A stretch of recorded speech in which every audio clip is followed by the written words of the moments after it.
আমি ধর্মিলা। আমি ছিলাম একটি মধ্যবিত্ত পরিবারের মেয়ে। আমার বয়স ছিল ১৯। পড়াশোনায় আমার খুব আগ্রহ ছিল। আর এই আগ্রহের কারণে স্কুলের ভালো ছাত্রী হিসেবে পরিচিতি পেয়েছিলাম। কিন্তু আমার জীবনযাপনে এক ধরনের একঘেয়েমি এসে গিয়েছিল। তেমন কিছু আকর্ষণীয় ঘটনা আমার জীবনে ঘটছিল। তার মনে একটা ফাঁকা জায়গা ছিল, যেখানে মানুষ চলাচল কম ছিল।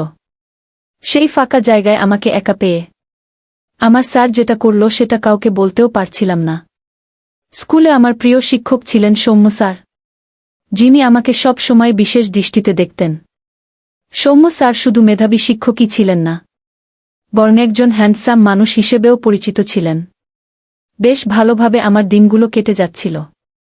কিন্তু হঠাৎ একদিন স্কুল শেষে সৌম্য স্যার আমাকে বললেন, তোমার পড়াশোনার কিছু ঘাটতি আছে, তোমাকে আমার বাসায় এসে কিছু অতিরিক্ত ক্লাস করতে হবে।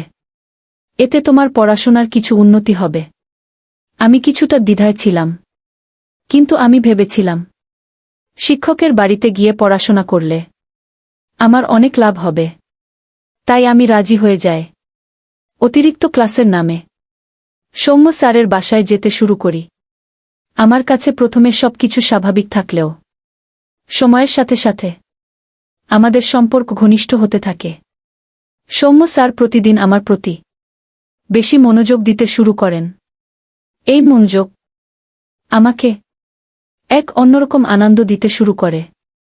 আমি নিজেকে সৌম্য স্যারের প্রতি এক ধরনের টান অনুভব করতে থাকলাম। যদিও আমি জানতাম এই টানটা অনুচিত, কিন্তু আমার আবেগ আমাকে বারবার সৌম্য স্যারের কাছে টেনে নিয়ে যায়। এদিকে আমার জীবন আরও বড় পরিবর্তনের মুখোমুখি হয় যখন আমার মামাতো ভাই অর্জুন অফিসের কাজে আমাদের বাড়িতে আসে। অর্জুন একজন আত্মবিশ্বাসী, প্রতিষ্ঠিত যুবক, যার বয়স ছিল ২৪।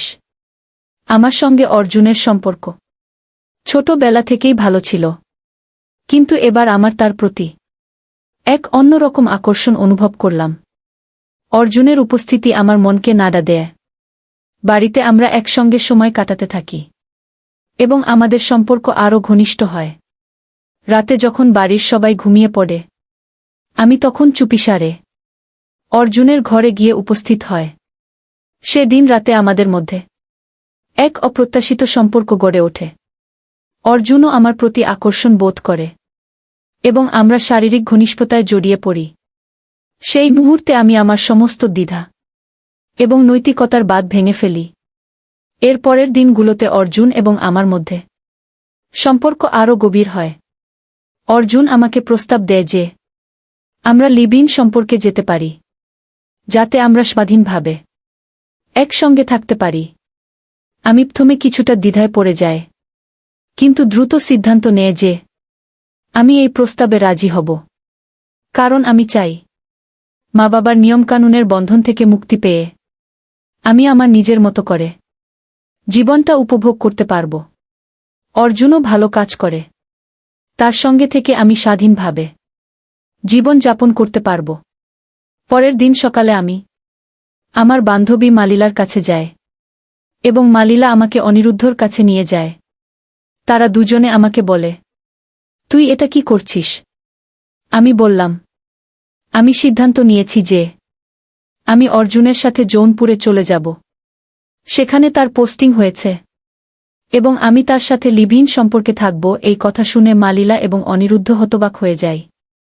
তারা অনেক চেষ্টা করে আমাকে বোঝানোর, কিন্তু আমি নিজের সিদ্ধান্তে অটল ছিলাম এবং আমি অর্জুনের সাথে চলে গেলাম। ৬ মাস পর আমার গর্ভের সন্তান এলো। আর ঠিক তখনই অর্জুন আমাকে ছেড়ে চলে যায়। আমি বাড়িতে চলে আসলাম, কিন্তু আমার বাবা মা আমাকে মেনে নিল না। আমাকে বাড়ি থেকে বের করে দিল। আমি অসহায় হয়ে পড়লাম। তখন আমি নিজেকে শেষ করার জন্য স্কুলের সেই ফাঁকা জায়গায় চলে গেলাম। আর ঠিক তখনই সৌম্য স্যার আমাকে বাঁচিয়ে তার বাড়িতে নিয়ে যায় এবং আমাকে সৌম্য স্যার তার মেয়ে বানিয়ে রেখে দিল। বন্ধুরা, এই গল্পটি আমাদের জীবনের একটি বড় শিক্ষা দেয়া। সম্পর্ক এবং আবেগের বিষয়ে সঠিক সিদ্ধান্ত নেওয়া অত্যন্ত গুরুত্বপূর্ণ। আবেগের তাড়নায় বা আকস্মিক আনন্দের জন্য যে কোনো সম্পর্কের মধ্যে ঢুকে পড়া জীবনে বড় বিপদ ডেকে আনতে পারে। পারিবারিক সম্পর্ক, সামাজিক দায়িত্ব এবং নৈতিকতার গুরুত্ব কখনো ভুলে যাওয়া উচিত নয়। আমার মতো পরিস্থিতিতে আমরা যদি সঠিক সিদ্ধান্ত নিতে না পারি, তাহলে আমাদের জীবন দীর্ঘমেয়াদে ক্ষতিগ্রস্ত হতে পারে। আমাদের সবাইকে বুঝতে হবে যে স্বাধীনতা পাওয়ার জন্য শুধু আবেগকে গুরুত্ব দিলে চলবে না। আমাদের সামাজিক এবং নৈতিক দায়িত্বকে ও সমানভাবে গুরুত্ব দিতে হবে। তো বন্ধুরা, এই গল্পটি যদি আপনাদের ভালো লেগে থাকে, তাহলে অবশ্যই চ্যানেলটি সাবস্ক্রাইব করবেন এবং আপনার মূল্যবান মতামত জানাবেন। ততক্ষণ পর্যন্ত ভালো থাকুন, সুস্থ থাকুন। ধন্যবাদ।